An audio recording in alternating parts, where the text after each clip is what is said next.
Parfait. Eh bien, merci Jacques et bonjour à tous. Merci d'être là aujourd'hui. Donc, comme le disait Jacques, je suis Flavien Poinceau. Je travaille à l'ACTA et j'anime le RNES, donc le Réseau national d'expertise scientifique et technique sur les sols. Donc, aujourd'hui, on a un webinaire qui va être dédié à cette mission donc, qui a été validée et lancée officiellement fin septembre par la Commission européenne, qui s'appelle Soil Deal for Europe. Et donc, pour ça, on va accueillir trois intervenants.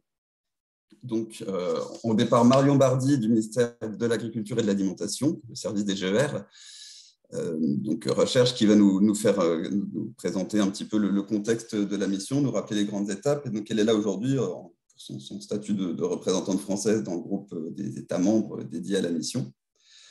Ensuite, Jean-François Soussana d'INRAE, qui est là parce qu'il est membre du comité de mission santé des sols et alimentation, donc comité qui a été mis en place par la Commission européenne en 2019. Et donc, il présentera un peu plus en détail le plan d'implémentation. Enfin, c'est Antoine Kiefer qui prendra la parole pour Antoine qui travaille au ministère de l'Enseignement supérieur, de la Recherche et de l'Innovation, service européen et international, et qui coordonne les PCN, les points de contact national bio-environnement. Si vous ne connaissez pas, si vous ne savez pas ce que sont les PCN, ce qu'est le PCN bio-environnement, eh bien, rassurez-vous, il va vous l'expliquer lors de sa présentation, dans laquelle il vous parlera un petit peu des ressources qui peuvent être mobilisées par la communauté française pour proposer des projets aux appels qui vont sortir dans le cadre de la mission. Avant de donner la parole à Marion Bardy, juste un petit point technique. Posez toutes vos questions via le module questions-réponses de Zoom. C'est les deux petites bulles de dialogue qui s'affichent dans votre barre de commande. Puisque donc, nous sommes deux modérateurs aujourd'hui qui vont gérer ces différentes questions, donc moi-même et Sophie Raoult de l'Association française pour l'étude des sols. Et donc, on va vraiment regarder ce module QR pour gérer les questions. On ne regardera pas ce qui se passe dans les discussions. Vous pouvez voter pour les questions qui vous intéressent, pour lesquelles vous voudriez une réponse. Nous, ça nous aidera ensuite à les prioriser aussi. Et puis, ça évite de poser plusieurs fois une même question. Donc, le webinaire est enregistré. Les enregistrements, les supports seront disponibles ensuite sur les sites internet de la FES et du RNEST. Donc, on essaiera de répondre à un maximum de questions aujourd'hui. Je crois qu'aux dernières nouvelles, il y avait près de 160 inscrits. Je ne sais pas combien on est là, mais à mon avis, on ne pourra pas répondre à toutes les questions. Donc, on verra ensuite pour celles qui n'auraient pas de réponse pour éventuellement soit y apporter une réponse sur le site avec le support, soit peut-être par mail, ça s'y prête. Mais en tout cas, on va essayer d'en traiter un maximum là. Donc, on aura un temps de discussion de 45 minutes, en gros, à la fin des trois présentations. Donc, les trois présentations vont s'enchaîner. On ne posera de questions que s'il y a vraiment une question de compréhension un peu bloquante, mais sinon, vraiment, toutes les questions seront traitées à la fin. Et les intervenants ont également accès à ce module questions et réponses et donc pourront apporter, lorsque ça s'y prête, des réponses à l'écrit. Je vérifie que je vous ai donné toutes les interventions que je voulais vous communiquer. C'est bon de mon côté. Donc, de nouveau, merci d'être présent. Et puis, je vais tout de suite donner la parole à Marion. Merci beaucoup Flavien et bonjour à tous. Donc avant de démarrer un peu le propos d'introduction de ce webinaire, je voulais en profiter déjà pour remercier chaleureusement la FES d'avoir accepté de renouveler l'expérience de l'an dernier en organisant à nouveau ce webinaire conjoint dédié à la mission Sol. Donc merci Jacques, merci Sophie. Également merci Flavien parce que y a un gros boulot de préparation derrière. Et puis merci évidemment Jean-François et Antoine de vous être rendus disponibles pour cette occasion. Donc du coup moi j'interviens comme le disait Flavien parce que je suis pour la France la mise en place de cette mission. Fonction que je partage avec Enrique Barriuso, qui est au ministère de l'Enseignement supérieur, de la Recherche et de l'Innovation, et donc avec qui on suit attentivement ce qui se passe au niveau de la commission sur ce sujet.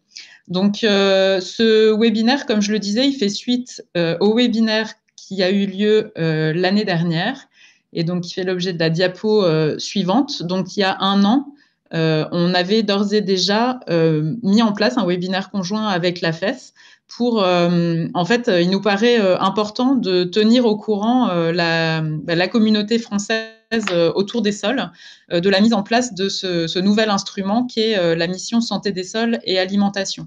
Donc, on a rappelé ici le lien vers la vidéo de ce webinaire, si vous souhaitez le regarder ou le transmettre à d'autres personnes qui pourraient être intéressées. Alors, pour ce qui est du contexte, du coup, je vais passer vraiment très vite sur ces premiers éléments qui avaient déjà fait l'objet de la présentation de l'an dernier.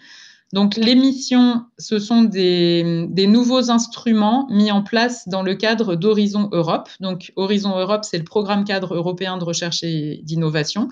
Il a démarré au 1er janvier 2021 et il fait suite à H2020. Il est structuré comme H2020, grosso modo, en 3 grands piliers, dont un pilier 2 qui concerne des clusters thématiques. Et en fait, de manière transverse à toutes ces thématiques, sont mises en place ce qu'on appelle les missions.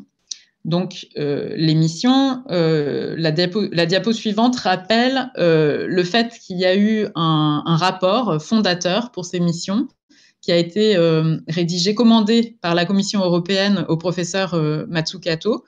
Et du coup, le but de ces missions, un des buts de ces missions, c'est de rapprocher le citoyen de la science.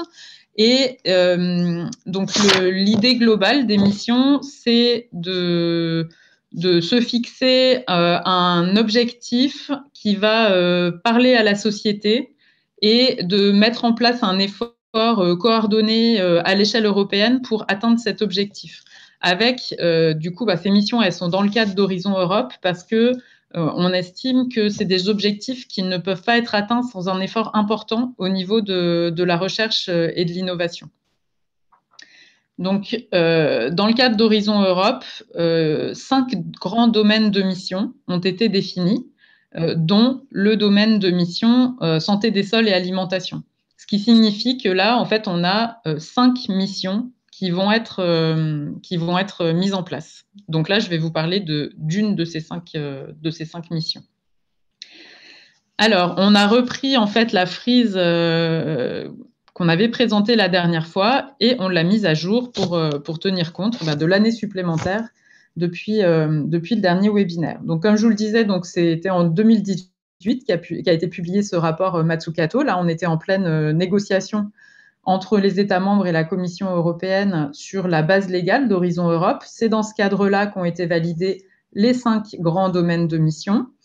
Et les missions étant un instrument assez nouveau, en fait, pour préfigurer ces missions, la Commission européenne a lancé un appel à experts qui a permis la mise en place des mission boards, les comités de mission. Donc, pour chacun des domaines de mission, 15 experts européens ont été sélectionnés pour appuyer la Commission dans sa démarche de définition du contenu des missions.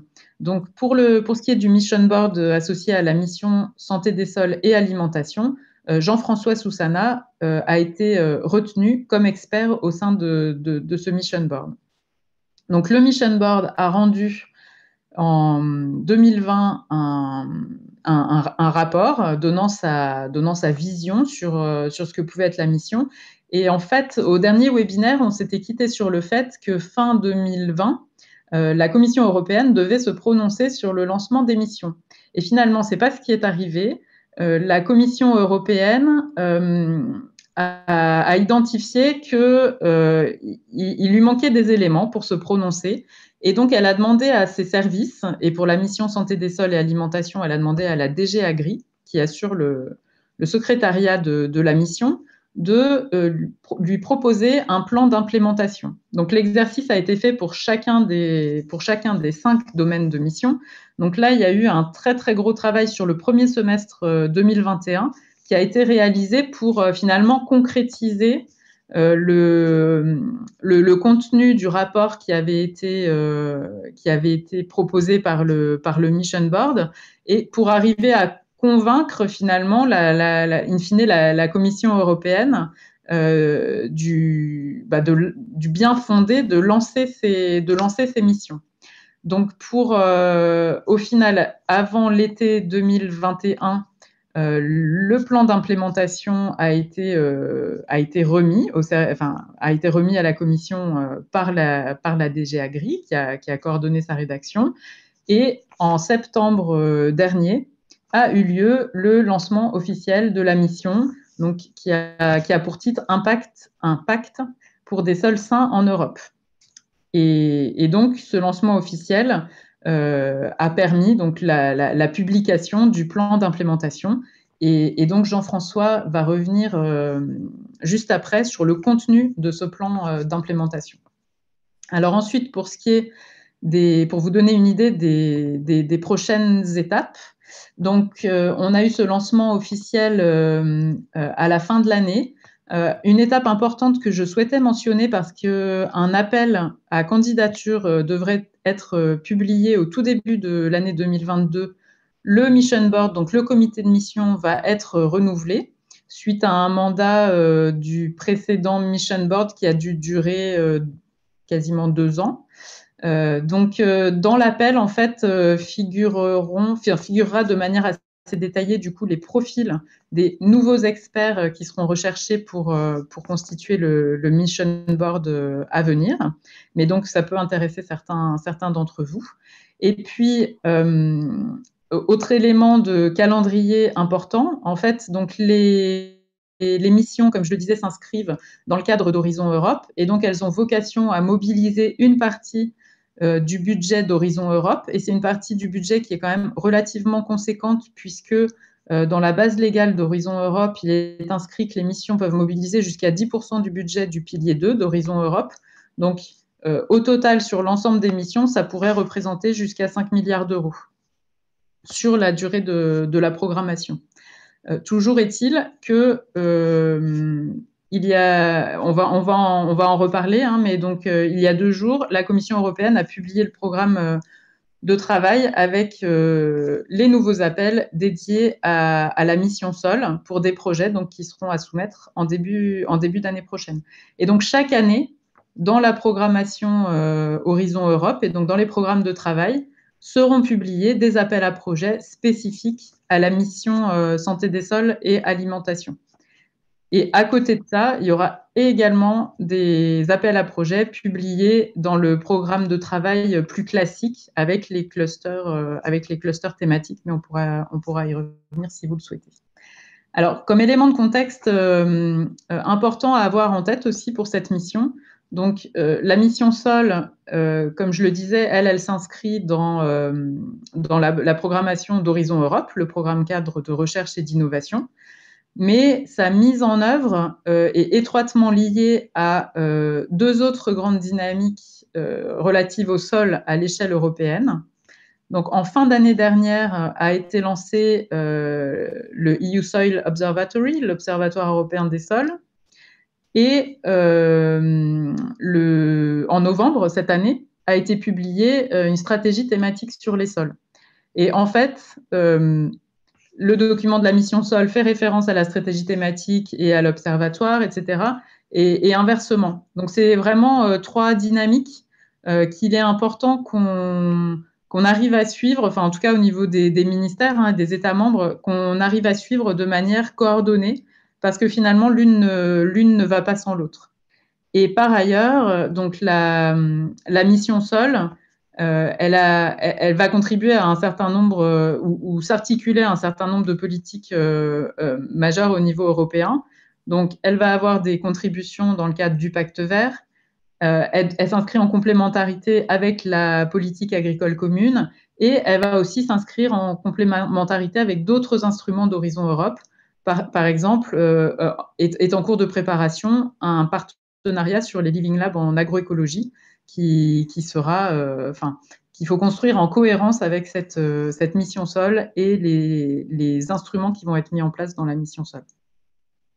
Et donc, dernier élément de contexte pour ce qui est pour vous donner une idée là sur la gouvernance de la mission, comment comment ça se structure. Donc, on a le Mission Board, le comité de mission, qui là apparaît tout en haut sur la diapositive. Donc là, ce sont des experts nommés intuités personae et qui vont apporter des conseils à la Commission européenne. On a le comité de programme Horizon Europe, et donc là, sont en train d'être nommés officiellement, donc avec Enrique Barriuso, on est en train d'être nommé officiellement comme représentant de la France dans le sous-groupe du comité de programme qui suit la mission Sol. Et donc là, on a un rôle de contribution. On définit des positions françaises par rapport à ce qui est proposé dans la mission. Ensuite, on les porte auprès de la Commission européenne et de nos homologues des autres États membres.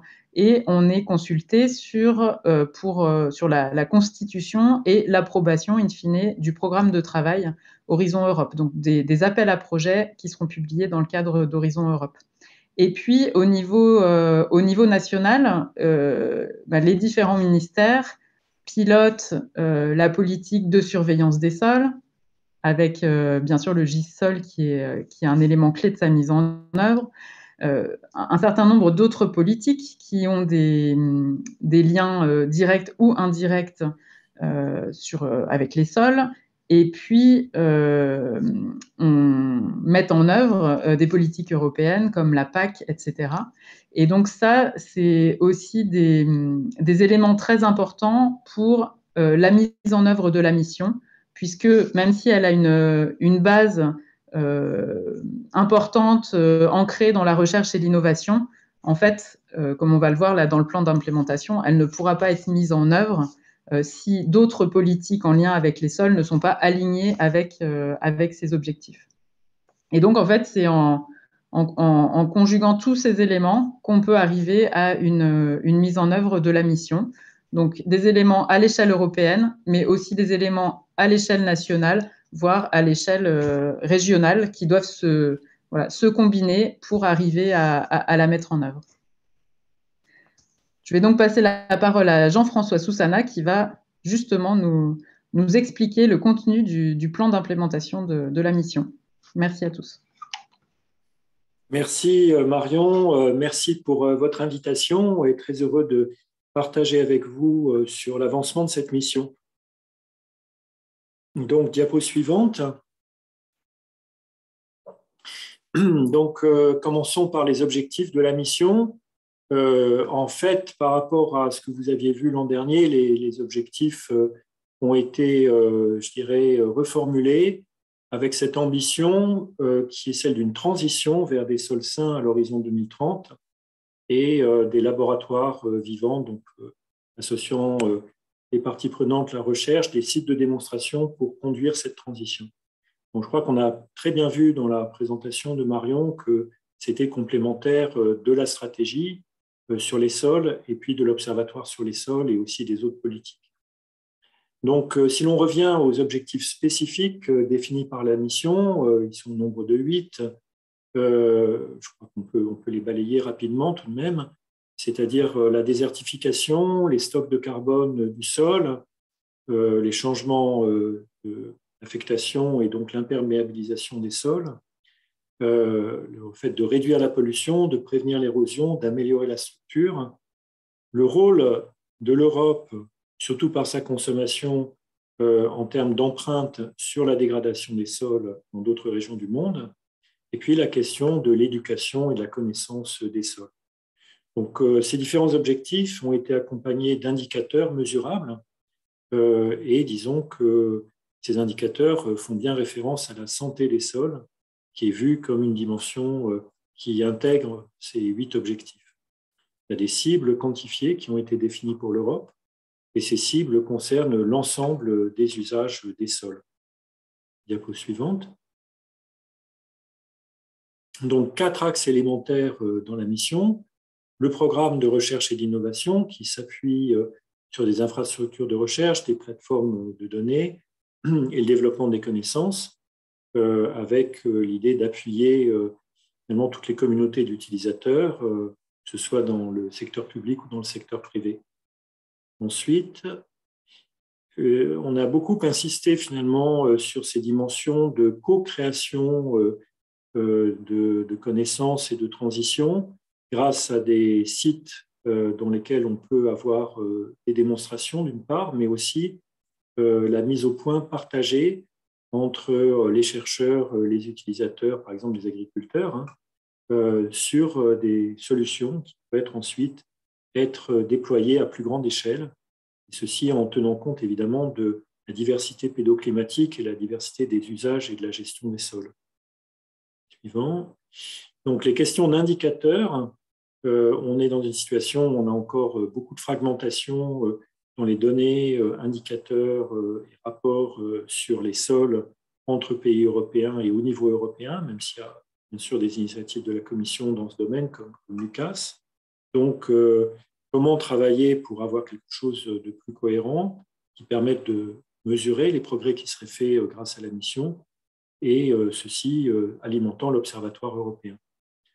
Et dernier point, comment aller vers meilleure implication des citoyens, meilleure connaissance des sols, une éducation, la communication.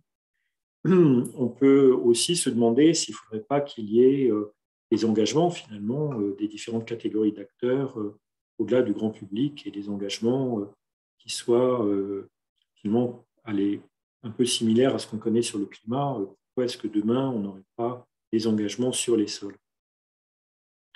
Au suivante, donc c'est ce qu'on a déjà dit, qui est concerné tout le monde finalement, puisque c'est au-delà de la recherche, les gestionnaires des territoires, les entreprises, les décideurs, les citoyens, nos partenaires hors Europe.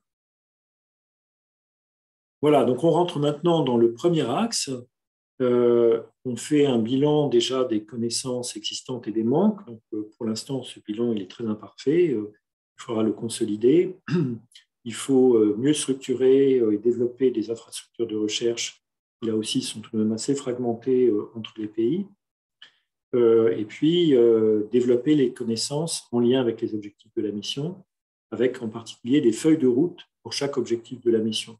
Donc, qu'est-ce qu'on doit savoir, qu'est-ce que l'on peut mettre en œuvre pour avoir un déroulement de la mission, avoir un écosystème d'innovation, mais aussi des dimensions internationales via la coopération.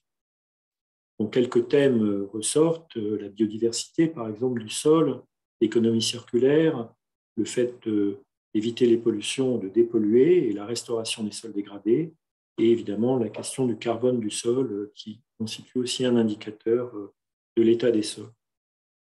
Suivante.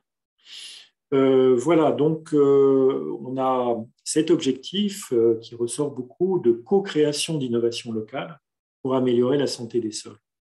Donc ce terme de laboratoire vivant, c'est une traduction de Living Lab en anglais. Moi, je dis souvent laboratoire d'innovation territoriale. Je pense que c'est peut-être plus compréhensible.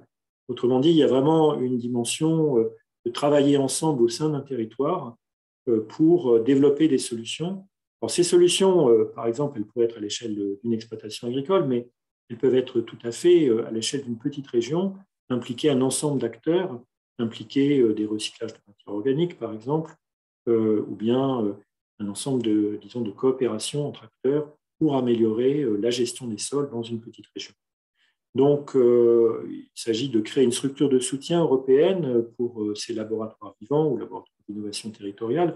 Je rappelle qu'en France, nous avons les TIGA, les territoires d'innovation, qui pour certains s'intéressent déjà au sol et qui en plus réfléchissent souvent aux filières et à l'alimentation. Donc, ce sont des objets particulièrement intéressants et qui sont à une échelle assez ambitieuse, qui n'a pas forcément d'équivalent dans les autres pays. Donc, on peut créer des clusters de ces laboratoires, les faire travailler ensemble entre pays européens, et ça peut donc constituer de puissants réseaux d'innovation. Il faut rappeler qu'il y aura d'autres réseaux similaires pour l'agroécologie et que l'articulation des deux, par exemple, peut être intéressante, mais ce type de réseau est aussi envisagé des actions sur l'eau, un partenariat sur l'eau. Donc, finalement, on voit que cette forme de co-innovation entre la recherche et les partenaires, les utilisateurs, est vraiment un nouveau modèle pour accélérer l'innovation, la rendre plus pertinente d'un point de vue sociétal. Diapo suivante.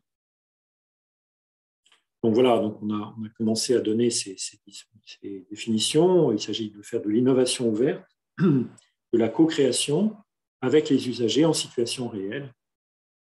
Et les sites de démonstration, donc en anglais on dit lighthouse, c'est assez amusant, c'est les phares si vous voulez. C'est des lieux où on a déjà des porteurs d'innovation qui ont des réalisations qui sont jugées exemplaires, qu'il faut faire connaître. Et vous voyez qu'on peut associer les deux. Donc, vous pouvez avoir au sein d'un Living Lab, laboratoire d'innovation territoriale, plusieurs dispositifs, plusieurs sites, dont certains sont de type démonstration. Voilà, donc vous trouverez quelques références pour aller plus loin. Diapo suivante. Donc, le calendrier, c'est assez classique. Hein. Il y a une phase pilote, ensuite il y a une phase d'expansion, et puis il y a un petit peu cette idée qu'il y a en sociologie de l'innovation, qu'on va créer des niches et que ces niches d'innovation vont devenir finalement le mode dominant au bout d'un certain temps. Et là, ce qui est suggéré, c'est qu'il y a la création des niches jusqu'à 2025, leur expansion au-delà, et on espère avoir une transition vers une forme de gestion des sols qui soit de manière majoritaire qui améliorerait leur santé à partir de 2027. Et donc, il y a plusieurs vagues de laboratoires d'innovation territoriale qui sont envisagées, au nombre de 4 au total, et des activités qui permettent ce passage évidemment à quelque chose de plus généralisé. Ça n'a de sens qu'à condition qu'il y ait des politiques qui favorisent tout cela, qu'il s'agisse des politiques européennes, nationales, régionales, et ainsi de suite. Donc, vous voyez que l'objectif des 100... Hein, alors, l'axe 3, la surveillance des sols, c'est évidemment très important. Et ce qu'on a constaté, je crois, dans la mission, c'est que finalement, on n'avait pas les mêmes systèmes selon les pays. Certains indicateurs étaient plutôt bien suivis, d'autres très peu. Nous n'avions pas aujourd'hui de compréhension de valeurs cibles et de seuils qui soient partagés, notamment entre usages des sols. Il peut y avoir des éléments de référence pour des sols agricoles, mais est-ce qu'ils sont transposables ou pas pour d'autres usages? C'était matière à débat. Donc, on a besoin de programmes nationaux, mais évidemment très articulés avec leur intégration dans l'Observatoire européen, avec le système de la commission LUCAS, nombreux d'entre vous connaissent, qui est un programme qui suit les sols en Europe avec des moyens dédiés. On peut avoir une contribution des sciences participatives pour le suivi de l'état des sols. Du coup, ça peut se déployer assez bien dans le cadre des laboratoires d'innovation territoriale. Et puis, il y a ces idées autour de certificats européens de santé des sols qui permettraient de valoriser finalement les pratiques, les produits respectueux des sols. Et ça a été même évoqué sur des aspects fonciers. Est-ce qu'il faut attacher à une terre, finalement, un certificat de santé? Donc, on a aussi besoin d'un cadre pour comprendre l'empreinte de l'Europe sur les sols. Vous savez qu'on travaille aujourd'hui sur la déforestation importée. Pourquoi ne pas travailler sur la dégradation des sols importés? Ça pourrait faire partie de réflexions qui se développeraient dans la période. Et du coup, il faut aussi apporter un soutien technique pour la coopération en matière de suivi des sols. La pause suivante. Donc, évidemment, on y a déjà fait référence, et on peut évidemment dire que la FES ou l'ONEST contribuent à tout ça. Il faut mobiliser la communauté des utilisateurs, favoriser l'éducation au sol, l'accès à la formation, renforcer les conseils, inciter les collectivités territoriales, le secteur privé, les consommateurs, les citoyens, et donc créer une gestion des sols par les citoyens. Alors, je suis heureux de mentionner qu'il y a une conférence de la présidence française de l'Union européenne sur l'engagement citoyen dans les missions, et on aura en particulier un atelier, un stand d'exposition sur la mission sol. Donc, ce sera un moment important pour réfléchir à comment on peut accélérer ces actions d'éducation, de communication et d'implication citoyenne, non seulement en France, mais aussi dans l'ensemble de l'Europe. Diapo suivante. Voilà, donc on a déjà rappelé ces phases. Elles s'inscrivent dans un calendrier plus général d'évaluation de la mission, d'évaluation d'Horizon Europe, et on arrive en 2030 avec évidemment une évaluation de l'ensemble de ce que ça aura apporté à ce moment-là. Bien, et là, je crois que je ne vais pas rentrer dans les détails. Vous avez une forme de calendrier prévisionnel avec les 4 axes et puis phasé sur chaque année, qu'est-ce qui est prévu. J'imagine que rien n'est gravé dans le marbre non plus. D'ici à 2030, ça peut encore bouger. Voilà. Et enfin, on avait parlé de budget. Effectivement, on voit qu'il y a des budgets qui sont pas négligeables. Le budget qui est annoncé ici, c'est 67 millions, dont 33 pour les programmes de recherche et d'innovation 2021. Les budgets sur les laboratoires d'innovation vont progressivement monter en puissance. Au début, ils sont faibles, mais après, ils augmentent. Et au total, on peut arriver jusqu'à 160 millions d'euros à peu près en 2023. Donc, des moyens qui sont importants, encore une fois, des moyens sur la recherche et l'innovation qui sont négligeables, mais des moyens tout à fait significatifs aussi sur les laboratoires d'innovation, sur le suivi des sols et les indicateurs, et dans une certaine mesure aussi sur les actions de communication, de gouvernance. Voilà, donc comme on l'a dit, il faut bien comprendre que ces moyens doivent permettre à la mission de se déployer dans un contexte qui serait favorable grâce à la stratégie sur les sols, au pacte vert, à la cohérence avec d'autres politiques comme la PAC et avec évidemment des politiques nationales et régionales. Voilà, donc je m'arrête là, je vous remercie et passe la parole. Ah pardon, on a le sondage, absolument. Donc là, je laisse faire Flavien qui va gérer ça très bien. Alors moi, du coup, je vais laisser Jacques lancer le sondage via Zoom. Dis-moi si je dois arrêter. Ah bah, parfait, magnifique. Et donc, voilà, vous avez 6 questions autour de votre vision, on va dire, de la mission et puis de l'engagement citoyen, de l'engagement que vous envisagez dedans. Qui, si je ne m'abuse, c'est un sondage qui pourra aussi être intéressant pour l'atelier. C'est ça de mars dont tu parlais tout à l'heure, je crois, Jean-François.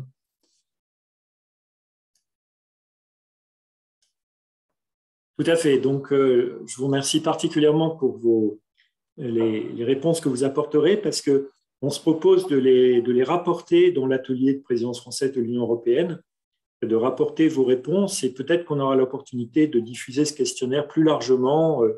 On pourra y réfléchir par la suite pour avoir un plus grand nombre de réponses, mais déjà, vos réponses seront très utiles.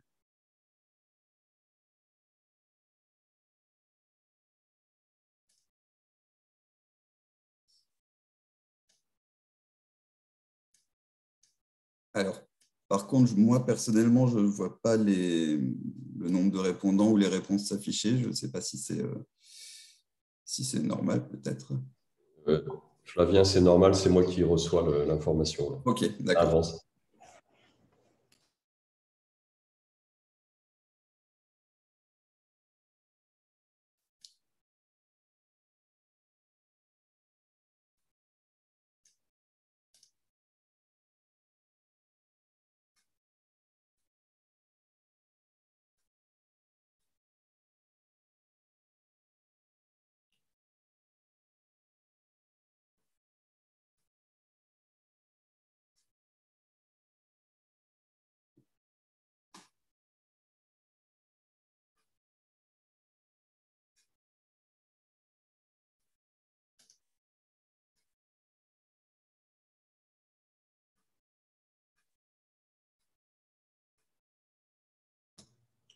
Là, on a à peu près 70 participants sur 103 personnes connectées. Donc, on va encore attendre un peu.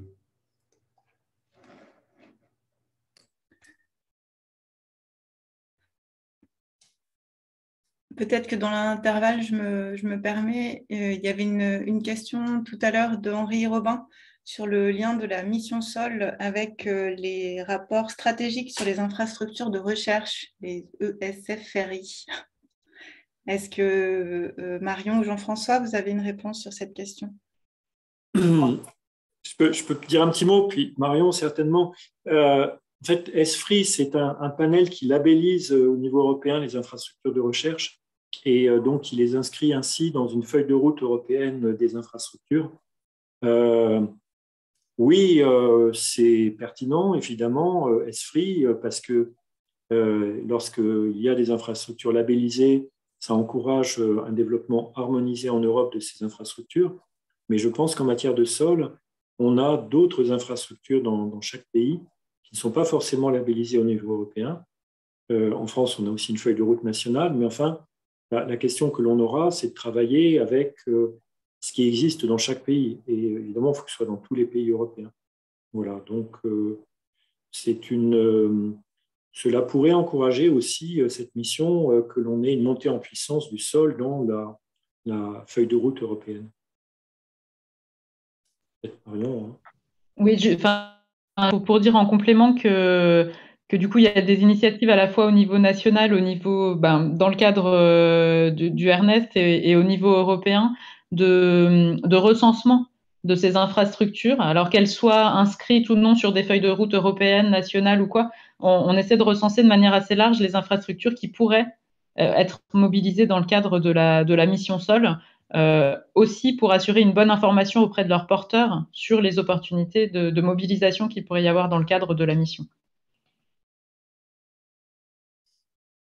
Merci Mario et Jean-François. J'en profite juste pour rappeler, n'hésitez pas à poser vos questions, mais dans le module QR, ce sera beaucoup plus simple pour nous pour bien les identifier, puisque je vois qu'il y en a quelques-unes dans le module discussion qui en plus sont intéressantes. Jacques, on en est à combien de participants? Je crois voir qu'il y a quelques difficultés pour certains. On a 76 participants sur 96. Ça fait 79%. Et ça fait 5 minutes que le sondage est en ligne. C'est déjà peut-être un bon pourcentage. Est-ce qu'on peut voir les résultats en laissant l'opportunité aux gens de répondre ou... Je ne sais pas, ça, je ne maîtrise pas. Il faudrait peut-être que je mette fin au vote. Sur 5 minutes, je pense qu'on est... On est bon? On est déjà bien. Ça n'a pas bougé hein, depuis 2 minutes, 74, 75, 76, c'est tout.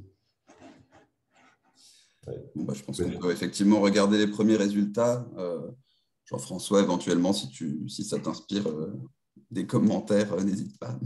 Oui, merci. Quand ça apparaîtra, pourquoi pas, on peut les commenter les uns et les autres. Ça monte un tout petit peu, 77. Il y a des gens qui arrivent un peu tard, mais qui arrivent à se connecter.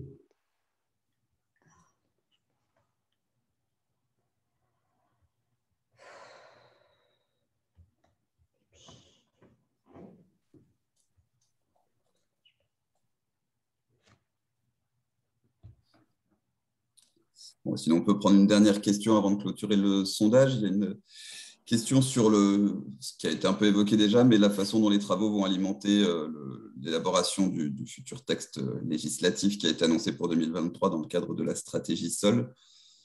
Je ne sais pas si vous voulez dire faire. Alors, je peux dire une chose, c'est que la mission est même pas mal citée dans le premier élément qui est aujourd'hui disponible sur la stratégie. Hein, donc, ça, c'était évidemment pour nous assez encourageant. Maintenant, je ne sais pas comment ça va évoluer vers un texte législatif. Là, je crois que Marion pourra nous en parler. On sait qu'il y a eu par le passé une tentative de directive sur les sols, mais qu'il y a eu des points de blocage.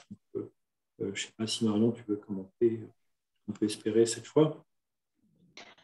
Alors là, je pense qu'on est un peu, je pense qu'on est un petit peu tôt dans le processus de discussion des textes pour dire exactement comment la mission, les résultats qu'on va obtenir dans le cadre de la mission pourront alimenter les discussions sur la stratégie. Toujours est-il que, comme je disais tout à l'heure, en fait, la stratégie est identifiée comme un des éléments clés de réussite de la mise en œuvre de la mission. Et réciproquement. Et donc, clairement, les services de la commission travaillent ensemble sur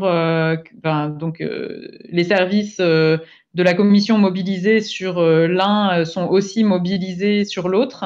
Et donc, au niveau national, on essaie aussi au maximum, et Ernest est vraiment un cadre facilitateur de se tenir au courant et d'échanger les uns les autres, puisqu'on ne peut pas tous suivre tous les dispositifs, tous les processus de discussion, mais en fait, on essaie d'avoir l'approche la plus cohérente possible entre nous, et donc des informations réciproques assez fréquentes.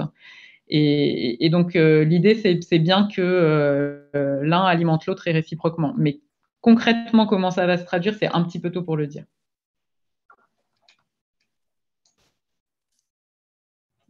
Voilà, on a 82% de participation. Je ne sais pas si ça se partage, si je peux partager les résultats.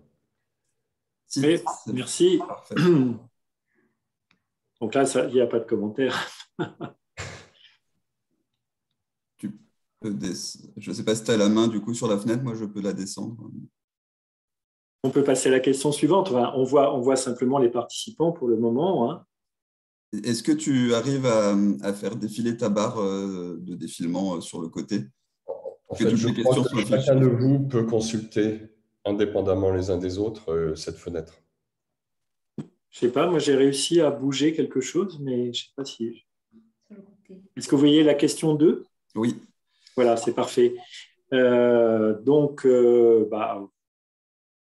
C'est bien équilibré entre un oui et un oui, mais ce n'est pas suffisant sur l'engagement citoyen.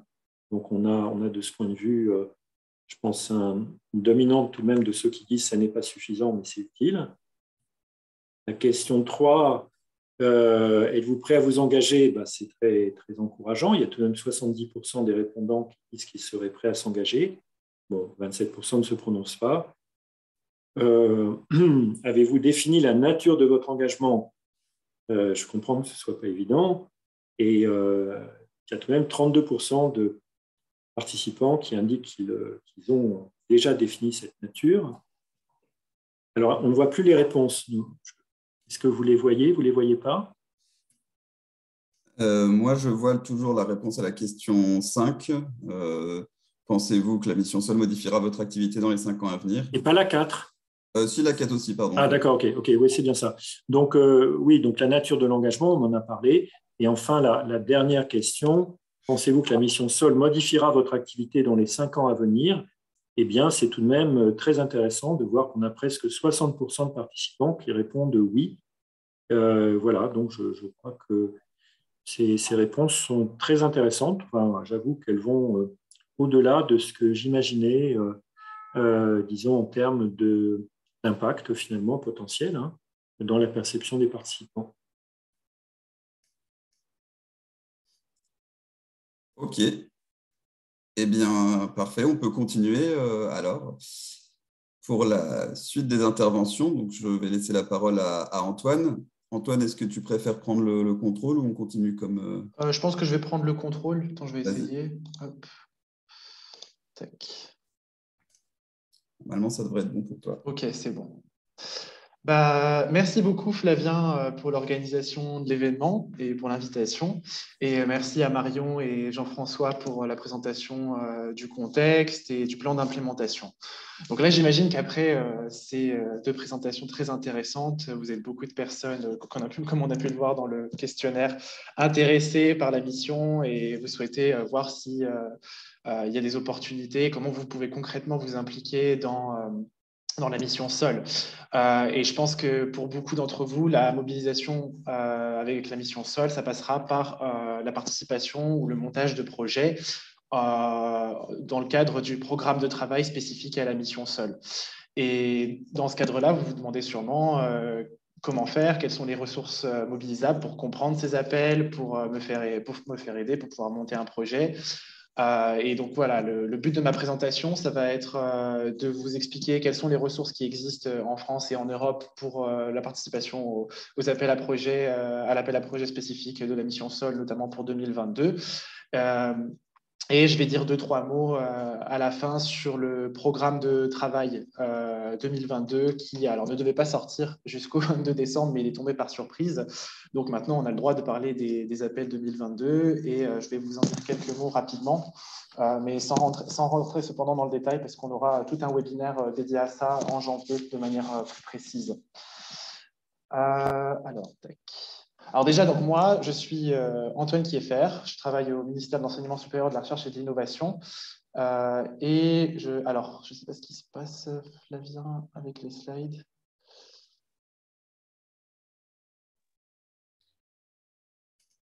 Est-ce que tu arrives à faire défiler Tac.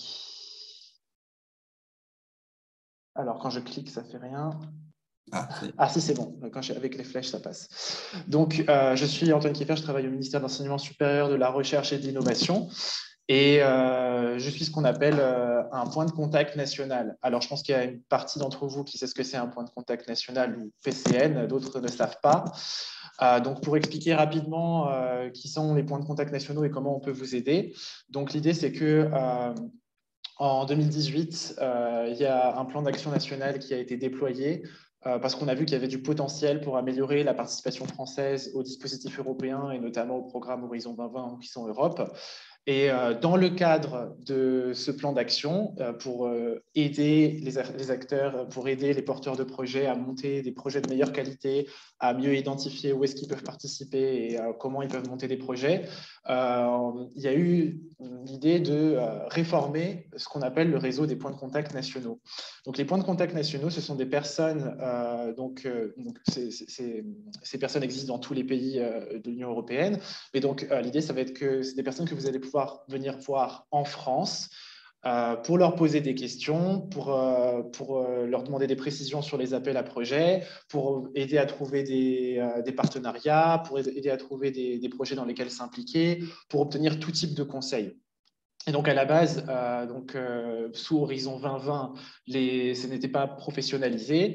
Maintenant, les points de contact nationaux, donc, c'est vraiment des fonctions qui sont professionnalisées. Donc, moi, par exemple, je travaille à temps plein en tant que point de contact national. Donc, je suis là pour vous aider et répondre à vos questions en lien avec les programmes, dont la mission SOL et dont les appels à projets de la mission SOL. Donc, juste pour donner un petit peu un contexte, donc en France, on a des points de contact nationaux sur toutes les thématiques d'Horizon Europe. On a également donc pour vous, ce qui va être surtout utile dans le cadre de ce webinaire, c'est de savoir qu'il existe des points de contact nationaux juridiques et financiers. Donc, si vous avez des questions spécifiques sur l'éligibilité d'une structure dans les projets européens ou sur le budget, la mise en place d'un budget dans le cadre d'un projet européen, vous pouvez les contacter directement. Par contre, pour tout ce qui est questions plus techniques, compréhension des appels en lien avec la mission SOL, ce qu'il faudra venir voir, c'est nous, les points de contact nationaux, donc alimentation, bio, ressources naturelles, agriculture et environnement. Donc nous, on est responsable d'informer les acteurs français, les porteurs de projets français, non seulement sur les appels d'Horizon Europe en lien avec ces thématiques, mais également sur les missions sol et océan. Donc, quelles sont nos actions en tant que point de contact nationaux et comment on peut vous aider? Notre but principal, notre fonction avant tout, c'est de faire descendre les informations de la Commission européenne vers vous, donc de vous partager les programmes de travail les plus frais, de vous informer, de vous sensibiliser en mettant à disposition des informations sur notre site internet, en diffusant des offres de partenariat, en vous aidant à former des consortia, en organisant des webinaires, des formations, etc. Donc, je vais venir un petit peu plus tard sur ce sujet, mais on a vraiment mis en place pas mal d'outils qui vous permettent de vous renseigner sur les appels à projets européens et notamment sur ceux en lien avec la mission SOL. Donc, juste pour présenter l'équipe et les personnes que vous avez la possibilité de contacter si vous avez des questions sur le montage de projets en lien avec les missions SOL. Donc, il y a moi, donc Antoine Kieffer, je suis coordinateur du PCN à 100%, mais on a également 4 autres personnes qui sont impliquées dans le réseau du point de contact national Cluster 6.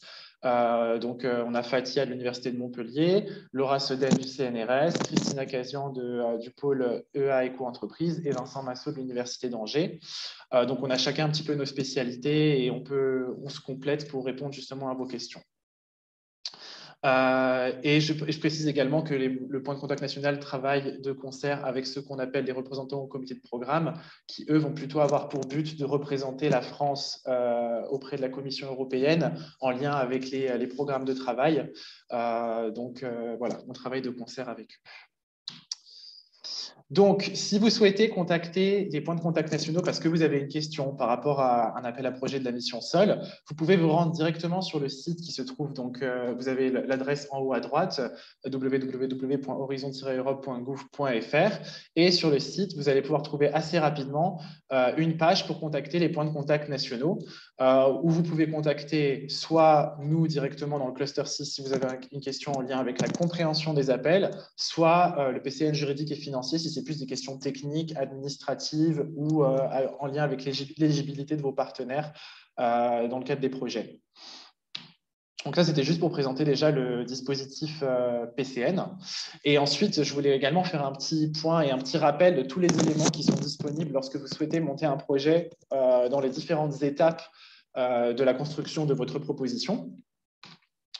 Donc, d'une part, la première étape, souvent, c'est la compréhension des appels. Et là, on débarque dans quelque chose d'assez nouveau avec la mission SOL. C'est un concept qui est nouveau sous Horizon Europe, le concept des missions. C'est des informations qu'on va... on a des appels qui se trouvent dans un appel à projet à part, dans un programme de travail à part. Donc, où est-ce que vous allez pouvoir trouver les informations pour comprendre les appels et comment est-ce que vous allez pouvoir donc, vous plonger et obtenir toutes les informations. Donc, d'une part, pour rappel, les premières personnes vers qui vous tournez, je tiens à le rappeler parce que parfois, on n'a pas forcément ce réflexe, mais si vous faites partie d'une université ou d'un organisme de recherche ou d'un institut technique, très souvent, vous avez une cellule Europe au sein de votre institution qui est là pour vous aider et qui peut se mettre en contact avec nous pour formaliser vos demandes et qui peut donc vous aider directement, répondre à des questions sur l'éligibilité, vous aider à comprendre les appels, vous aider à comprendre les fonctionnements des appels à projets européens. Donc surtout, n'hésitez pas à contacter la cellule Europe de votre institution s'il y en a une.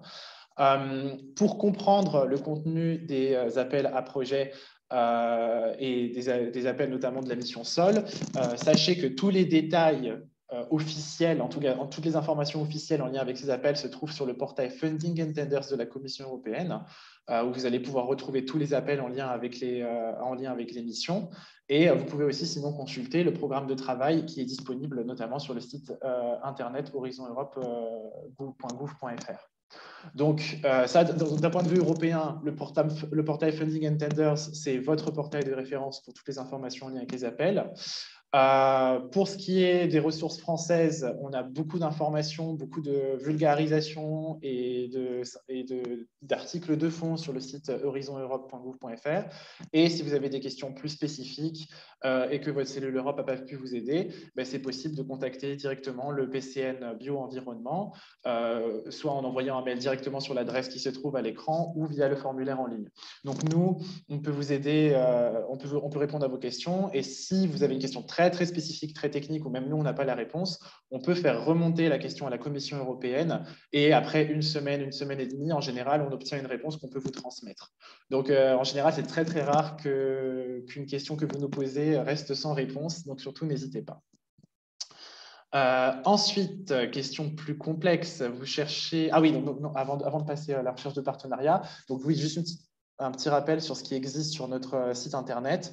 Donc, sur le site internet Horizon Europe français et notamment sur la page du cluster 6 où on va retrouver les informations en lien avec les missions, on va retrouver le programme de travail d'Horizon Europe, le programme de travail du cluster 6, le programme de travail des missions.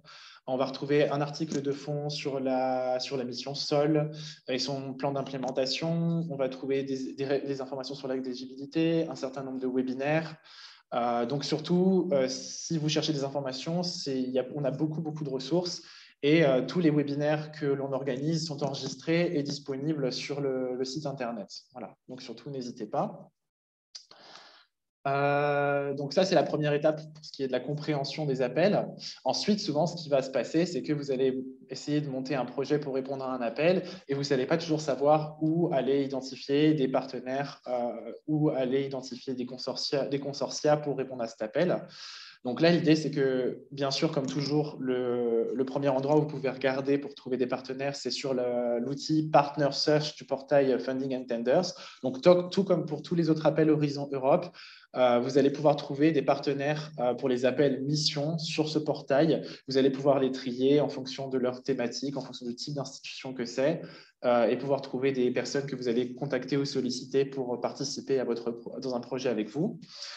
Sinon, nous, dans le PCN Cluster 6, PCN Bio Environnement, on peut diffuser vos offres au sein de ce qu'on appelle notre réseau de relais du PCN Bio Environnement. Donc, on a un certain nombre de personnes et d'institutions qui font partie d'une grande mailing list et qui ont eux-mêmes une capacité de dissémination assez large. Donc, on va leur transmettre votre offre de partenariat et ils vont pouvoir diffuser au sein de leur réseau, ce qui fait que vous allez pouvoir atteindre pas mal de monde. Et on peut également diffuser vos offres à nos collègues européens, nos collègues points de contact nationaux européens, si éventuellement vous cherchez des partenaires dans d'autres pays.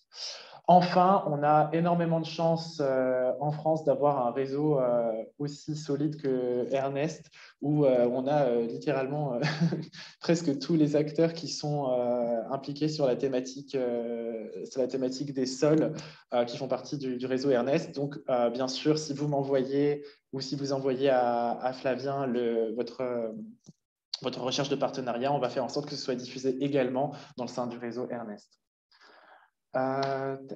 Donc ça, c'était pour la recherche de partenaires. Et si ensuite vous voulez, donc vous avez compris les appels, vous avez identifié l'appel qui vous intéresse et vous avez trouvé votre consortium. Pour ce qui est des astuces, vous cherchez des astuces plus pour le montage, comment avoir un projet qui soit de qualité et efficace. Là, encore une fois, vous avez plusieurs ressources qui sont disponibles, donc vos cellules Europe, les PCN bio et les PCN juridiques et financiers. Mais je voulais rajouter aussi qu'il y a une expérience qui peut être très, très formatrice si vous souhaitez, si vous y participez. Là, la Commission européenne est en train de chercher des évaluateurs pour les projets européens en lien avec la thématique du sol. Donc, tout le monde qui a une certaine expertise dans le domaine peut s'inscrire pour devenir évaluateur. Et donc là, vous allez avoir la chance de pouvoir participer vu de l'intérieur à l'évaluation de projets en lien avec la mission sol et donc de savoir comment ça fonctionne et par la suite pouvoir produire des projets de meilleure qualité par vous-même. Donc ça, on va diffuser bientôt le lien sur le site internet et sur les réseaux sociaux du PCN Bio. On va diffuser le lien pour devenir évaluateur, mais vous pouvez déjà le trouver sur le site de la Commission européenne. Donc ça, surtout, n'hésitez pas. Et bien sûr, si vous avez des questions, si vous avez des doutes sur la rédaction de certaines sections de votre proposition, vous pouvez nous contacter et on va bien sûr vous aider. Donc là, aujourd'hui, comme vous avez pu le voir, l'idée du webinaire, c'était principalement de vous présenter la mission sol, la dimension stratégique qu'il y a derrière, le plan d'implémentation, la contextualisation. Pour ce qui est du rentrer dans les détails des appels de la mission sol, donc avant que on a commencé à préparer un webinaire, donc il y aura toujours lieu du coup le 13 janvier 2022 après-midi de 14h à 16h. On aura un appel qui sera vraiment dédié à la lecture et à la compréhension des appels pour 2022, de ce qui est attendu derrière, des différentes dimensions de ces appels. Et là, on va vraiment rentrer un petit peu plus dans le vif du sujet. Donc, surtout, restez à l'affût de ce webinaire. Les inscriptions sont déjà ouvertes et vous pouvez vous inscrire via le site horizoneurope.gouv sur la page du PCN Cluster 6. Il y aura également un autre webinaire dédié aux missions organisé par la Commission européenne les 18 et 19 janvier. Donc, vous pouvez aussi assister à cet événement-là. Donc là, vous allez avoir un paquet de ressources en lien avec l'appel Mission Sol et les autres missions, si ça vous intéresse, en janvier. Mais comme on a quand même eu la chance d'avoir les appels qui sont tombés finalement avant le webinaire, je vais vous montrer un petit peu une vue un peu globale de ce qu'on retrouve comme appel sur 2022. Alors, ce qui est intéressant, c'est que dans les appels de la mission sol, qu'on va retrouver dans l'appel à projet mission générale, donc il faut aller lire le programme de travail pour toutes les missions et ça inclut entre autres les appels de la mission sol pour 2022. Donc les appels que l'on retrouve dans le programme de travail pour 2022 sont divisés selon les axes et répondent en fait aux différents axes qui ont été présentés précédemment par Jean-François. Donc, on va retrouver notamment des appels qui vont répondre plutôt au programme recherche et innovation, un appel en lien avec les fameux laboratoires vivants, un appel en lien avec le suivi et les mesures en lien avec le sol, et le lien avec l'engagement citoyen et la communication. Donc, notamment, si on rentre un tout petit peu plus dans le détail, mais encore une fois, ce sera beaucoup plus précis le 13 janvier.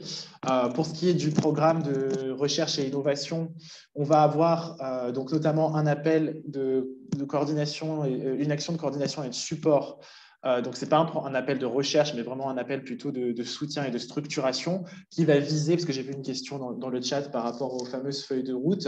Donc, il y a un appel qui va être un projet qui va être financé, qui aura pour but d'analyser les connaissances existantes en lien avec les objectifs spécifiques de la mission et aussi de développer les fameuses feuilles de route pour les actions implémentées en lien avec les objectifs de la mission.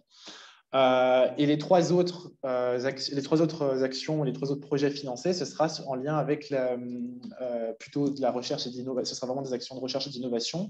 Donc, il y en a un qui va se concentrer sur la santé des sols et l'alimentation, donc analyser les mécanismes d'amélioration de qualité nutritionnelle en lien avec la santé des sols, développer une communauté internationale en lien avec cette thématique.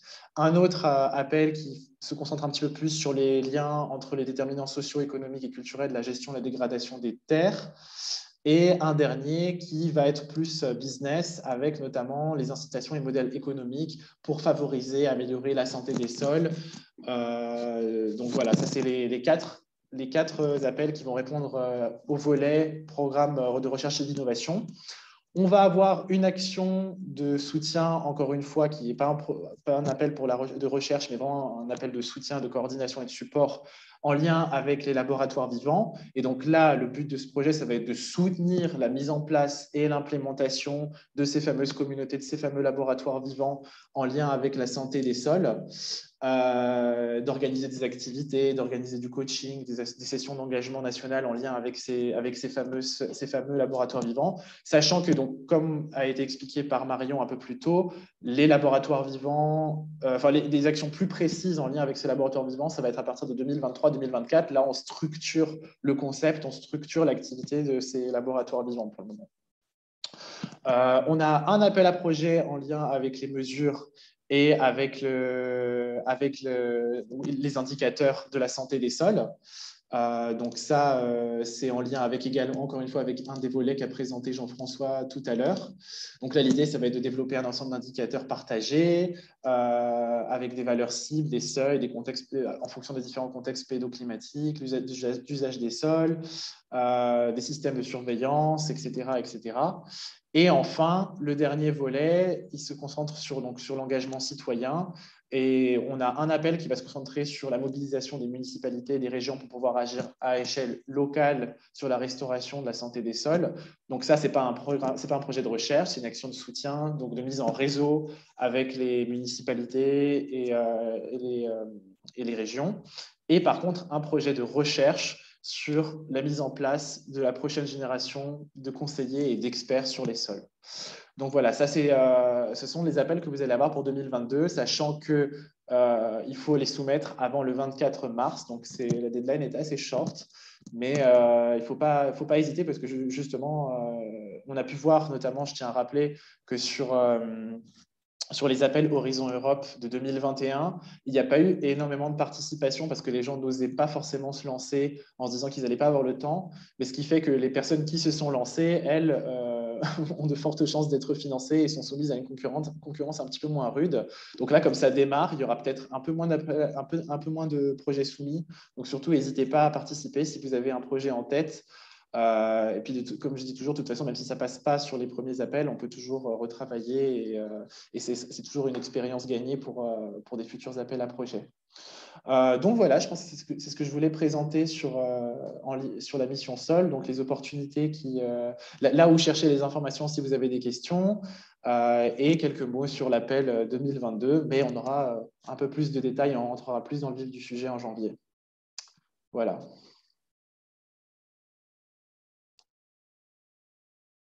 Merci Antoine, je n'avais pas rallumé mon micro.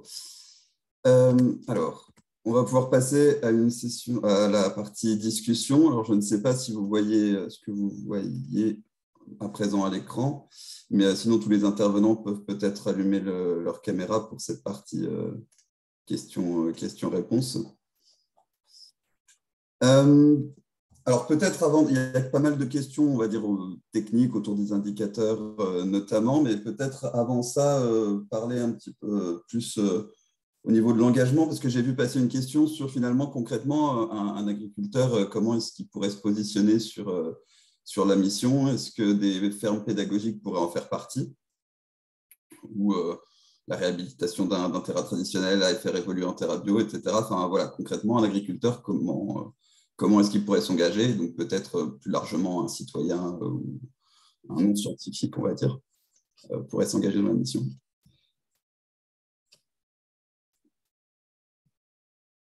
Oui, donc c'est vrai qu'il n'y a pas d'outils pour absolument tout le monde dans les premières phases de la mission, mais on peut imaginer qu'on travaille, si on est dans une région où on a ces laboratoires d'innovation territoriale, on pourrait très bien, si on est agriculteur, si on est utilisateur des sols, se rapprocher de ce laboratoire et commencer à travailler avec lui. Donc ça, c'est une option. Après, de manière plus générale, la mission, elle est là pour, disons, diffuser des informations, diffuser un certain nombre de choses qui peuvent faciliter, je pense, le fait d'engager des transitions dans ces pratiques de gestion des sols. Bien sûr, ça doit être encouragé par des politiques publiques, hein, et puis ça peut être encouragé par les filières, par des investissements du secteur privé. Ça peut être encouragé par les consommateurs qui trouveraient intéressant de travailler, disons, d'acheter des produits qui sont plutôt vertueux par rapport au sol, de la même manière qu'ils peuvent être intéressés pour acheter des produits qui sont vertueux par rapport au climat. Donc on voit que tout ça, ça va prendre pas mal d'années, ça va se développer progressivement. Et finalement, la mission, elle est là pour donner un cadre et complémentaire de la stratégie.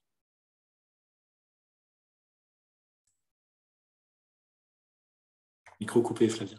Ouais, je vois ça. Merci Jean-François. Est-ce que Marion, Antoine, vous vouliez ajouter quelque chose? Je rappelle du coup de vraiment poser vos questions dans le module QR, ce sera plus simple pour les trier. Et donc sinon, là, les premières questions, c'est plutôt un peu d'ordre technique. Il y a une remarque sur est-ce qu'on ne pourrait pas imaginer d'encourager la cartographie des sols, donc à une échelle peut-être plus fine que le 250 millième, mais dans le cadre des laboratoires vivants, et donc ensuite de capitaliser ces éléments-là avec le GISSOL, dans les bases de données sol.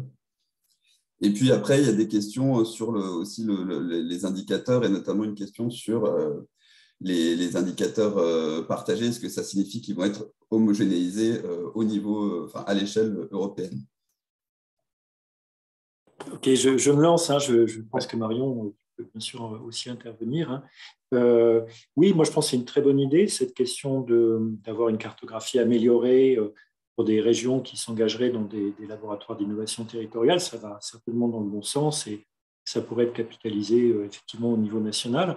Vous voyez bien que, en fait, ce qu'on a devant nous, s'agissant de la France, c'est comment on va structurer les efforts français en matière de laboratoire d'innovation territoriale. Et ça, je crois que c'est quelque chose qu'il faut anticiper. Il faut l'anticiper aussi en lien avec ce que feront d'autres régions pour avoir des coopérations qui doivent être européennes. Ça passe dans les appels à projets qui vont être lancés. Donc, je pense que de ce point de vue-là, toutes les remarques sont intéressantes, sont utiles. Et puis, certainement, ces laboratoires vivants d'innovation territoriale, ces sites de démonstration, ils peuvent contribuer à la connaissance des sols, à l'éducation pour les sols, et on aurait donc un intérêt à ce qu'ils participent de l'amélioration de ces indicateurs. Parce que finalement, la notion d'indicateur, elle est parfois un peu abstraite. Les notions de seuil, est-ce qu'elles sont applicables à différents types de sols, à différents usages des sols? Je pense qu'on a en partie les réponses dans les connaissances de la communauté scientifique ou technique, mais il y a probablement des choses qui mériteront des développements, et on peut tout à fait imaginer que ces développements soient faits entre les infrastructures de recherche et les laboratoires d'innovation territoriale. La question de l'harmonisation, c'est ce que souhaite la Commission, certainement, hein, que les indicateurs soient harmonisés, les valeurs soient harmonisées. Mais en fait, c'est un domaine qui, je crois, relève tout de même de la compétence juridique des États, donc ils seront incités à faire, mais je ne sais pas s'ils voudront tous aller exactement dans la même direction. Là, je laisse notamment la parole à Marion. Oui, merci Jean-François. J'ai pas forcément énormément de choses à ajouter à ce que tu viens de dire. Et en fait aussi, il faut bien être conscient que là, on démarre un processus on lance la mission, on lance des premiers appels, ce qui est très très vite en fait au niveau des États membres. Et là, on passera par les groupes thématiques nationaux, donc les GTN, qui sont le pendant du PCN, mais pour influencer en amont le contenu des prochains appels. Et du coup, avec pour plusieurs des remarques là, qui sont faites dans les questions-réponses, à ce stade, on n'a pas forcément la réponse, mais en revanche, c'est des éléments qu'on note pour le positionnement des prochains appels. Et par exemple, l'aspect cartographie des sols, clairement, c'est un sujet qu'on peut remonter comme étant un élément important à porter dans le cadre de ces laboratoires d'innovation territoriaux.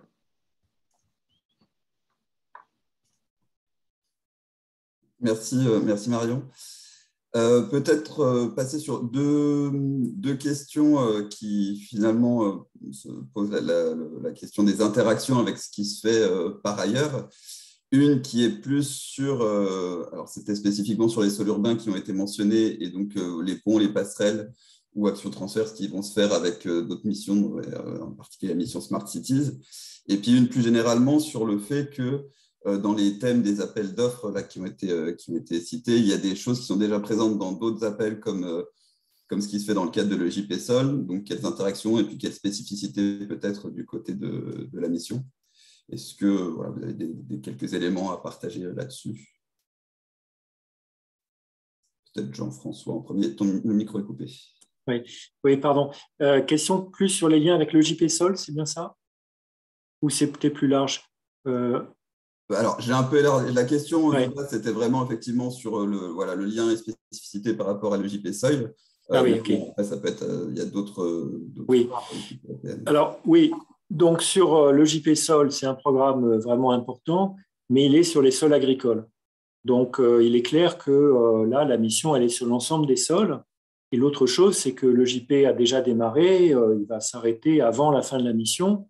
Donc, il aura préfiguré un certain nombre de choses, mais qui devront être poursuivies et amplifiées par la suite. Donc, de ce point de vue-là, on voit bien des éléments de complémentarité. Hein. Et puis, peut-être que ça me permet de rebondir sur les sols urbains, parce que c'était aussi une des questions, pour dire que précisément, il y a eu, à ma connaissance, assez peu de projets européens jusqu'à présent, enfin, sur les sols urbains. Ce n'est pas toujours quelque chose qui est tellement étudié, finalement.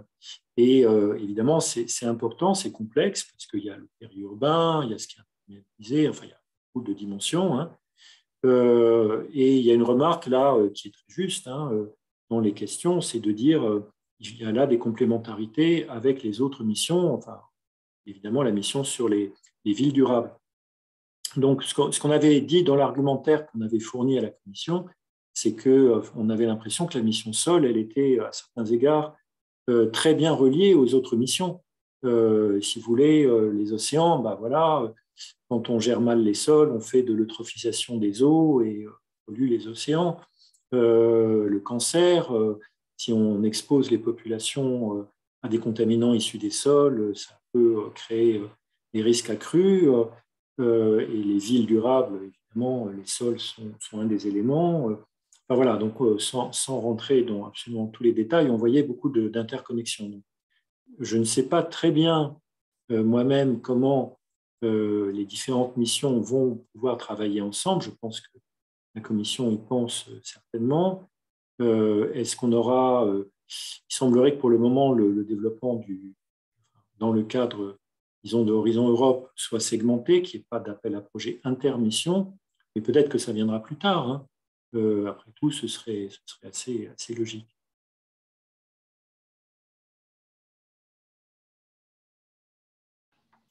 Oui, pour rebondir là-dessus, Jean-François, donc je confirme que du côté des États membres, on a porté auprès de la Commission l'importance d'avoir une vue d'ensemble des projets qui vont concerner les sols dans tout Horizon Europe, à la fois dans les clusters thématiques et à la fois dans les missions. À l'heure actuelle, c'est une cartographie dont on dispose pas.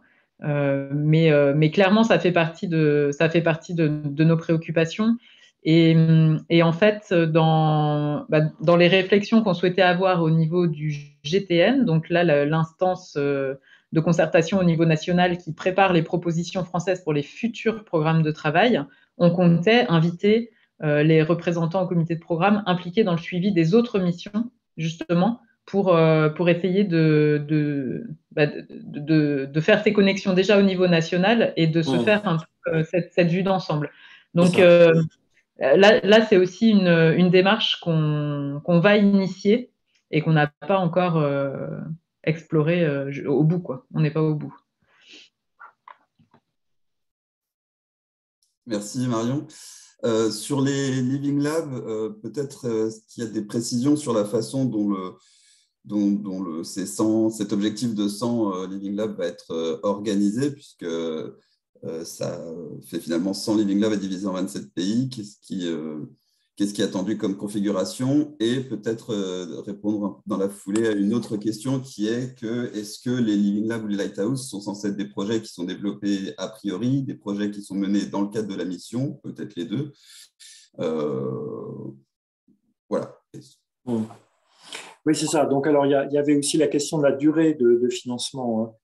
Hein. Donc, ce qu'on peut dire, c'est qu'effectivement, ce chiffre de 100, il est, je pense, assez contingent aux moyens qui peuvent être mis, à ce qui semblait à peu près faisable dans une durée qui est de quelques années. Je ne pense qu'il y avait, en tout cas dans les débats qu'on a pu avoir, bien la compréhension qu'il y avait dans certains cas déjà des Living Labs, enfin même s'il ne s'appelait pas forcément comme ça, en tout cas des choses un petit peu similaires. Des sites de démonstration, il y en a bien sûr. Et je crois que l'idée, c'est tout de même de valoriser ce qui existe déjà et puis de lancer des choses nouvelles quand c'est utile. Voilà, donc de ce point de vue-là, je ne pense pas que ce soit uniquement des Living Labs complètement nouveaux, quoi. Donc, il n'y a pas d'objection, j'imagine, à ce qu'on puisse présenter des actions existantes dans ce cadre-là. L'autre chose, c'est la répartition entre les 27 pays. Je ne crois pas qu'en fait, on ait de moyens dans ce qui est proposé pour la gouverner. Tout ça, c'est un mécanisme d'appel à propositions. Donc, les meilleures propositions l'emporteront. Est-ce que, in fine, les projets sélectionnés vont donner une bonne répartition, par exemple, entre l'Europe centrale et puis l'Europe, les 13 et les 15, si vous voulez, des 27? Ça n'est pas garanti, hein. Mais enfin, pour ceux qui se proposeraient de monter des réseaux, en général, c'est plutôt bien d'avoir une diversité géographique quand on fait un réseau européen. Donc, c'est utile d'avoir des contacts aussi bien en Europe centrale qu'en Europe méditerranéenne que dans les grands pays en Europe nordique. Donc ça, c'est une remarque pour dire qu'on ne sait pas très bien quelle sera la géographie in fine. Et puis, pour la durée de financement, je pense qu'il faut imaginer une forme de complémentarité entre les moyens qui seront issus des appels de la mission, qui sont des moyens, à mon sens, si vous regardez les coûts complets de tout ça, plutôt incitatifs qu'autre chose, parce qu'en fait, les coûts complets sont plutôt élevés, hein, et d'autres formes de soutien, que ce soit au niveau régional, national, les intersections avec, pourquoi pas, les actions en matière d'agroécologie, d'agriculture durable, par exemple, hein. Et ça pourrait être les actions pour les villes durables, et ainsi de suite, on vient de l'évoquer, ou la forêt. Hein. Donc je crois que même si les sommes semblent impressionnantes au premier abord, Si vous les décortiquez en divisant par 100 dispositifs, et puis avec des financements annuels, etc., vous verrez que c'est plutôt de l'ordre de l'incitation.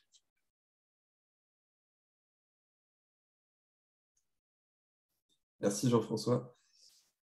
Peut-être, puisqu'on parlait de financement, je vois qu'il y a une question sur est-ce que les financements couvrent 100%. Bon, ça rejoint un petit peu sur la question de la durée, mais ça peut être aussi dès le départ, est-ce qu'ils couvrent 100% ou est-ce qu'il faut abonder? J'en profite aussi pour poser une autre question qui est un peu donc, plus sur on va dire, du fonctionnement à proprement parler d'Horizon Europe. La question est, est-ce que, comme pour les précédents appels à projets, on doit travailler donc, en réseau avec des acteurs d'autres pays, ou bien est-ce qu'on peut proposer des projets strictement nationaux? Voilà, si vous voulez peut-être faire juste un bref topo. Alors la dernière question me semble assez simple. Je parle sous le contrôle d'Antoine, hein, bien sûr. Mais non, on ne pourra pas avoir des projets nationaux. Ça me paraît à peu près impossible. Hein. Voilà. Et puis après, oui, si j'ai essayé de dire ça déjà, c'est qu'à mon avis, c'est toujours du cofinancement qui est apporté par Horizon Europe. Et il faut un engagement. Alors après, je ne m'exprimerai pas sur l'aspect parce que c'est quand même assez technique et peut-être qu'Antoine pourra le faire. Mais il y a différents modes de cofinancement qui sont possibles dans les projets européens selon les catégories d'acteurs. Là, je pense que c'est Antoine peut-être qui peut compléter. Oui, je vais reprendre sur le sujet. Alors, donc, tous ces appels, en tout cas, les appels de la mission SOL que j'ai présentés, hein, ceux que j'ai montrés tout à l'heure, ça, c'est le fonctionnement, c'est le même que celui de la plupart des appels Horizon Europe. Hein. Ce sont des appels Horizon Europe classiques, dans le sens où, bien sûr, que sur tous ces appels, c'est des projets collaboratifs internationaux. Donc, le minimum, c'est 3 partenaires de pays européens différents. Après, si je rentre carrément dans le détail, donc c'est 3 partenaires de pays européens ou associés, dont un minimum de l'Union européenne. Mais bon, après, ça, si vous avez des questions sur ça, je peux le préciser par mail. Et pour ce qui est du financement, donc non, il n'y a pas besoin de cofinancement en fait. Hein. C'est comme les autres appels Horizon Europe. Pour les projets qui sont de type ERIA, donc Research and Innovation Action, et les projets de type CSA, Coordination and Support Action, c'est remboursé à 100%, donc c'est financé à 100% par la Commission européenne. Hein. Il n'y a pas besoin de chercher de cofinancement dans ces projets-là. C'est un petit peu différent de ce qu'on peut trouver dans des ERANET ou des EJP. Donc là, non, vous inquiétez pas. Pour tout type d'acteurs, hein, je précise. La seule exception, c'est pour les actions d'innovation, mais là, on n'en a pas pour 2022, donc la question ne se pose pas. Bien. Merci Antoine. Alors, il y a pas mal de questions à voir comment les traiter, mais sur finalement, dans le détail, qu'est-ce qui pourrait être éligible ou non. Alors, dans la mission, ce qui va être un peu, ça dépend des appels à projets, ça dépend si on parle de Living Lab ou autre. Peut-être, est-ce qu'on pourrait peut-être repréciser rapidement le Living Lab, ce qui fait un Living Lab, même s'il y aura des sessions d'information à venir, puisque je vois plusieurs questions sur est-ce que tel projet pourrait être éligible dans le cadre des Living Lab de la mission SOL. Voilà, quels critères finalement, qu'est-ce qu'on entend vraiment par Living Lab ou Lighthouse, peut-être en 2 mots, même si on en a parlé. Oui. Donc l'esprit, hein, c'est que c'est de l'innovation qui est ancrée dans un site, dans un territoire, une petite région, qui est de l'innovation qui est participative, avec un ensemble d'acteurs qui mettent en œuvre des options, et un rôle de la recherche qui est là pour apporter des connaissances utiles pour les options et apporter des éclairages qui servent à prendre des décisions. Donc, c'est cet esprit-là qui est généralement mis en avant sur les Living Labs. Ce qu'il faut dire aussi, c'est que pour les chercheurs, ça peut être l'occasion d'avoir des informations complémentaires, par exemple sur les effets de telle ou telle option sur l'état des sols ou sur tel indicateur des sols et ainsi de suite. Donc, on peut avoir des développements d'instrumentation, des développements de mesures avancées et des connaissances dans ce cadre-là. Et je crois, c'est aussi dans l'esprit quelque chose qui va être articulé avec les programmes de recherche et d'innovation qui, eux, sont là plus classiquement pour faire avancer les connaissances dans un domaine et apporter de manière plus générique des options. Donc, si vous voulez, idéalement, ce qu'on espère, c'est que par exemple, si on prend un problème qui est encore un problème assez complexe comme la biodiversité des sols et son rôle dans leur fonctionnement, dans les services qu'ils rendent et donc dans la santé des sols au sens large, c'est encore à certains égards un front de science. Eh bien, on peut tout à fait imaginer qu'on ait un programme générique, et il y en a un justement qui apparaît dans les thèmes qui seront ouverts à financement, et puis que l'on ait des actions dans des Living Labs qui, dans le contexte local de ce Living Lab, vont essayer de comprendre comment la biodiversité des sols est modifiée et comment ça affecte les services lorsqu'on essaie de mettre en œuvre une pratique innovante qui peut permettre d'améliorer la santé des sols. Donc, vous voyez, c'est ces allers-retours entre le caractère plutôt générique de la recherche de l'innovation et puis ce qu'on fait avec les acteurs et dans l'évaluation et la co-conception des solutions qui est vu comme une manière d'accélérer finalement les choses. Donc, je n'ai pas forcément répondu à comment ça marchait un Living Lab. Je pense qu'il y a des exemples assez contrastés. Vous avez des exemples qui seraient, par exemple, qui seraient assez circonscrits à la gestion des sols. Donc, vous auriez les acteurs de la gestion des sols qui travailleraient ensemble sur la définition d'options pour améliorer la santé des sols et l'évaluation de ces options, etc. Et vous avez des exemples qui sont plus intégrateurs, où en fait, on a également les filières, on a également les aspects économiques, on peut avoir les consommateurs, on peut avoir les collectivités. Je prends un exemple qui est celui du TIGA Dijon, qui est un TIGA dans lequel on part de la parcelle et on va vraiment jusqu'au consommateur. Et on passe par le rôle de la restauration scolaire ou autre, et de l'innovation digitale. Donc, c'est très, très englobant. Donc, je ne sais pas très bien comment les frontières seront définies, mais vous avez différentes configurations possibles. Et je voulais juste peut-être compléter un peu la réponse de Jean-François. Donc, Jean-François qui a vraiment bien expliqué ce qui est attendu par rapport aux Living Labs. Mais il faut bien distinguer, donc, parce que j'ai vu pas mal de questions différentes. Donc, est-ce que mon projet est éligible ou pas? Donc, est-ce que je peux participer à un Living Lab? C'est une question. Est-ce que par contre, je peux participer avec cette idée au projet que j'ai présenté tout à l'heure? Là, il faut faire vraiment attention dans le sens où ce ne sont pas des projets bottom-up, ce sont vraiment des projets où il y a un texte bien précis qui explique tout ce qui est attendu des projets qui veulent répondre à ces appels. Donc, pour tous les appels que j'ai présentés, il faut vraiment aller voir le programme de travail, lire ce qui est attendu. Donc, c'est expliqué de manière très précise quels sont les impacts attendus, quelles sont les actions attendues dans le cadre de chacun de ces projets. Et c'est simple, si vous avez la capacité de répondre à cet appel dans son ensemble, alors il faut y aller. Par contre, s'il manque quelque chose, alors ce sera évalué négativement. Donc, ce n'est pas des appels blancs. C'est ça. Alors, je crois que, enfin, pour être également dans la prospective de ce qui peut se passer, on n'a pas encore les appels sur les réseaux, la première vague, disons, de l'INA.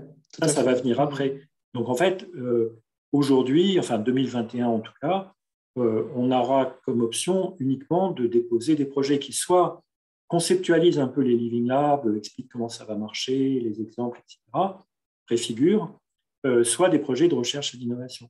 Alors je ne sais pas exactement, je pense que c'était dans les diapos, mais la première vague, elle était peut-être en 2023, c'est ça ou... C'est ça, a priori, c'est ce qui est prévu, ouais.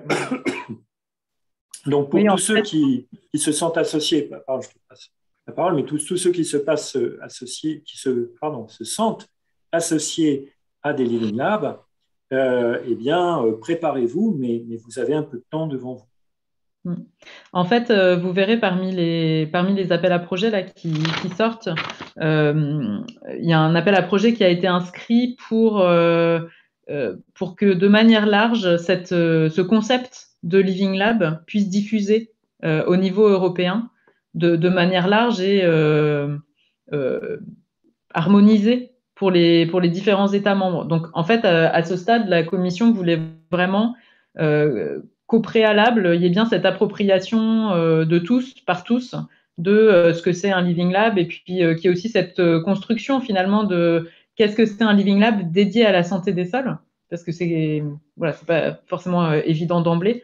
Donc là, les premiers appels vont permettre de lancer un projet qui doit être une action de coordination pour ça. Et la commission estime que au bout de 2 ans, la communauté sera mûre pour lancer des appels pour identifier, pour le coup, les Living Labs qui rejoindraient la mission. Donc ça, en 2023. Mais en effet, on procède par étapes. Et là, cette première série d'appels à projets, la commission les présente comme des appels à projets qui visent à ce que la mission démarre sur des bases saines et mobilise le plus largement possible les acteurs en lien avec la santé des sols.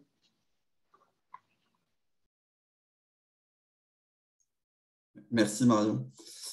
Alors, du coup, il est 17h35, donc normalement, le webinaire est terminé. On peut peut-être reprendre quand même une dernière question. Je ne sais pas, Sophie, si tu avais peut-être une préférence pour cette question, si tu avais quelque chose qui t'avait particulièrement marqué. Il y avait peut-être le focus, il y a plein de choses qui pourraient émerger, mais peut-être le focus outre-mer. Est-ce qu'il y aura un focus particulier pour ces territoires qui ont des problématiques un peu différentes de la France métropolitaine? Est-ce qu'il est déjà prévu un focus ou pas? Moi, je crois que c'est Marion, tu pourras nous dire comment la France le voit. Moi, je ne sais pas, mais ça me paraît évidemment important. Et je dirais que c'est à nous, en tant que communauté nationale, d'essayer de proposer des choses, parce qu'il n'y a rien dans la mission qui distingue, pour le moment, parce que je sais, l'outre-mer de ce qui est métropolitain. Donc, il faudra qu'on essaie d'y veiller. Clairement, ça fait partie des points auxquels on veillera et des points qu'on pousse de manière globale dans les appels d'Horizon Europe avec souvent la difficulté que, comme on l'a indiqué, en fait, il faut qu'il y ait au moins 3 États membres qui participent aux projets qui seront déposés. Souvent, c'est beaucoup plus. Il n'y a que 3 États membres qui ont des territoires outre-mer.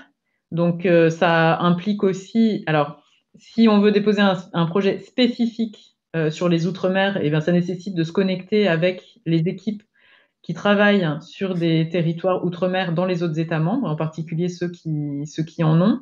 Et sinon, ça veut dire réfléchir les projets qu'on dépose pour qu'ils intègrent un volet Outre-mer parmi d'autres. Mais donc, il faut arriver à la fois à répondre à cette exigence d'avoir au moins 3 États membres associés au projet, et comme je le disais souvent, c'est quand même beaucoup plus, et d'avoir cette entrée, cet aspect outre-mer pris en compte dans les projets. Mais clairement, nous, à chaque fois qu'on aura la possibilité de soutenir le fait que les outre-mer soient bien pris en compte, on le fera.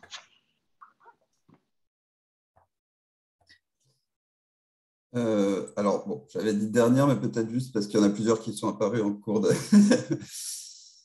même s'il y en a beaucoup qui sont intéressantes, mais une inquiétude qui précisait que donc, il y a quand même un lien entre la définition du concept des Living Labs dans les appels à projets 2022 et leur concrétisation opérationnelle en 2023. Et donc, si on n'intègre pas, si on ne participe pas à la définition de ce concept en 2022, est-ce que ce n'est pas préjudiciable pour la sélection derrière en 2023 ? Oui, c'est très juste, évidemment. Donc, évidemment, on peut espérer que des équipes françaises soient dans les projets qui seront sélectionnés sur justement les CSA, les actions de coordination et de soutien, qui vont définir ce que seront ces fameux Living Labs. Voilà, c'est tout ce que je peux dire.